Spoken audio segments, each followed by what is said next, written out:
We all use it, right? Zoom. But have you ever actually stopped to think about what's happening under the hood? Like, how does it really work? Well, today, we're going to pull back the curtain on the incredible tech that connects millions of us pretty much flawlessly. I mean, think about it for a second. How is it even possible to have a call with, I don't know, 100 people scattered all over the globe, and the video is crisp, the audio is perfect? It feels like magic, but it's not. It's actually just some really, really smart engineering. So to really get why Zoom works so well, we actually have to go back in time a little bit and look at why the old stuff, well, why it was so bad. For years, video conferencing was just this clunky, super expensive thing that was always breaking. And it all came down to one huge billion-dollar bottleneck. Okay, so the difference here is, honestly, it's a total game changer. The old way used something called an MCU. Imagine you're at the UN, right? And there's just one translator for everybody. They have to listen to every single person, translate it, put it all together into one big conversation, and then send it back out. You can see how that would get slow fast. It was a huge bottleneck. Zoom, on the other hand, uses an SFU. Think of this less like a translator and more like a super fast mail sorter at a post office. It doesn't open the letters or read them, it just looks at the address and zips it off to where it needs to go. That's the key takeaway here. Zoom's cloud doesn't process the video, it just routes it. That changes everything. So if the cloud is just a mail sorter, who's doing all the actual work? Well, you are. Or more specifically, your computer is. It's the unsung hero, the co-star of this whole operation. The real magic actually starts right there on your desk. Yeah, the Zoom app on your computer is what geeks call a thick client, which is just a fancy way of saying it does a ton of heavy lifting. Your machine is the one compressing your video feed, and get this, it's also decoding and unpacking up to 49 different video streams from everyone else on the call at the same time.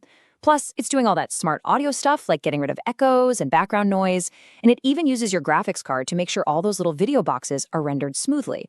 By pushing all that hard work out to the edges, to our devices, it leaves the cloud with a much, much easier job to do.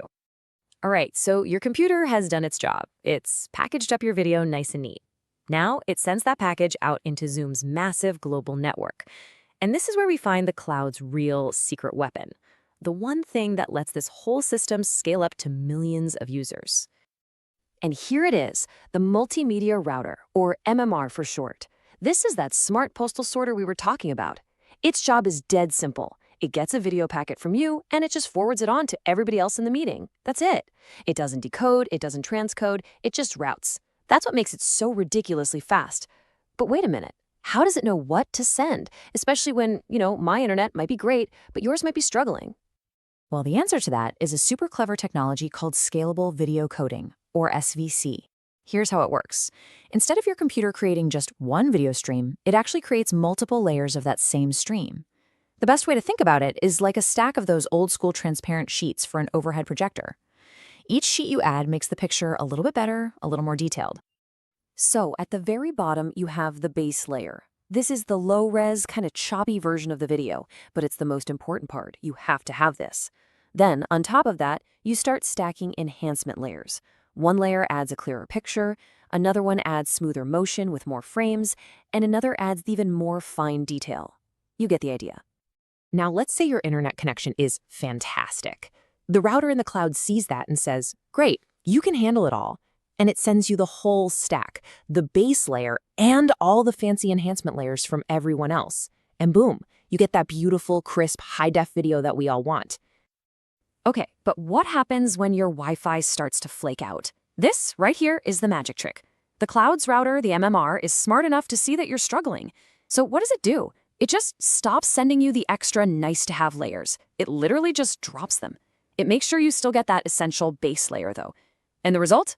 Yeah, the video might get a bit pixelated or blocky for a second, but, and this is the key, the call doesn't freeze or drop. The audio keeps going.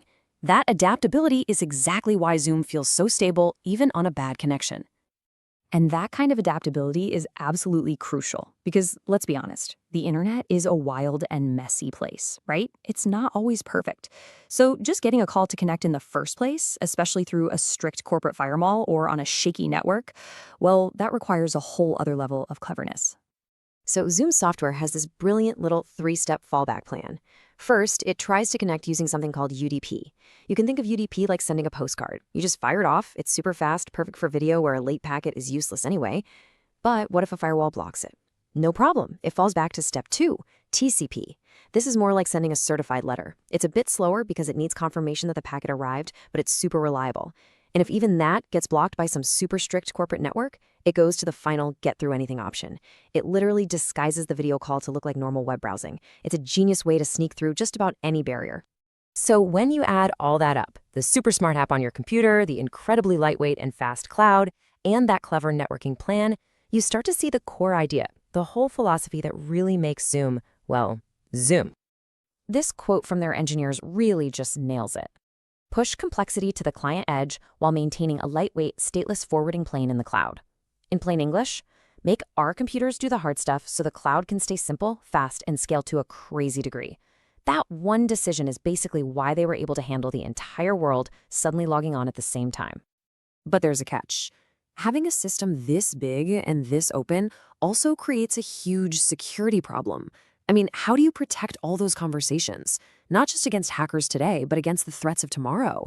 Like, what happens when someone builds a quantum computer that can break today's encryption? It's a scary thought, right? There's this threat called harvest now, decrypt later. Bad actors are literally recording our encrypted calls today, just storing them away and waiting for a quantum computer to exist that can crack them open. The solution is something called post-quantum cryptography, or PQC, and Zoom is already on it, using this really smart hybrid approach. Every call is basically locked with 2 different keys. One is a classical key that's secure against today's computers. The other is a post-quantum key that's designed to be secure against future computers. And here's the genius part. An attacker would have to break both keys to get in. It's about future-proofing our conversations right now. And that really brings us to the big picture. Even as we're building these incredible defenses against future threats, we're basically in a constant arms race. It really makes you stop and think, right? If our calls are already being made quantum resistant today, what's the next big frontier? What's the next threat we haven't even thought of? And what new breakthroughs will we need to make sure our conversations